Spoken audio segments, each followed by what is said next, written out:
Hey guys, and welcome to a very quick behind the scenes video today. Today we have the workshop on location in Emmeloord.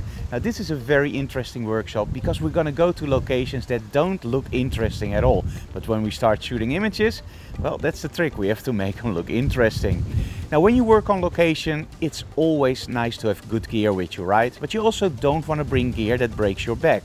So you want something light. So that's why today one set we're gonna shoot with the Geekoto GT250 and GT200. So what is the Geekoto? Well, see it as a little bit of a mix between a speed light and a studio strobe. The studio strobes are of course much more powerful, but they're also bigger and they need power. Or when you go on location, you need a big battery pack and of course a separate head and a lot of money. These are a little bit bigger than a speed light, but they carry much more power. For example, this one is 250 watts and the other one is 200 watts. And the main advantage of a system like this is that it can use ETTL, metering through the lens. It's not something that we use a lot, we mostly shoot on manual, but it also supports HSS, high speed sync.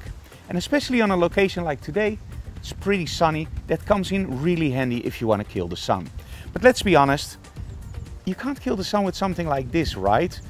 And well, we do have a big battery, so that means that we can do approximately 500 shots on full power. But what if full power is still not enough to kill the sun? What if high speed sync is still not enough to kill the sun? And today, I think it's gonna come really close. Luckily, the guys of Geekoto thought about that. We have an adapter which you can actually mount on the strobe. And on that adapter, you can mount Bowen's accessories. For example, a nice reflector. So Anouk, can you give me the converter? There we go. And the reflector.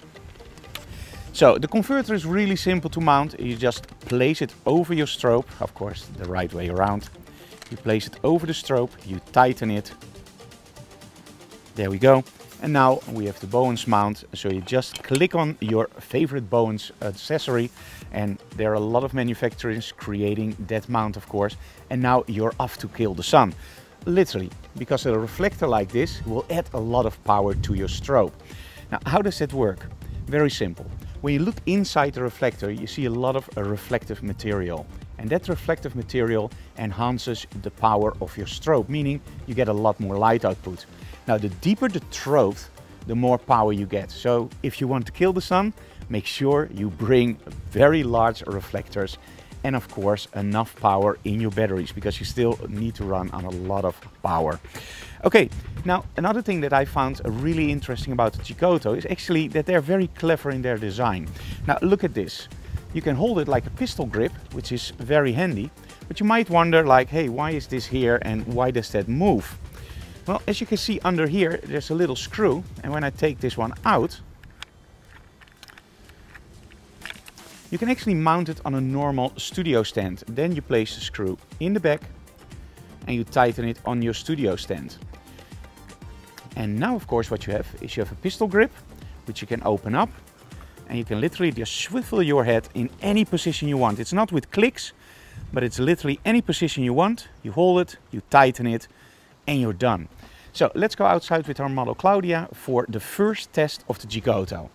Much more to follow, of course, so prepare. This is a very short video and some results. I hope you enjoy it. If you have any questions, leave them in the comments below. For now, let's go outside.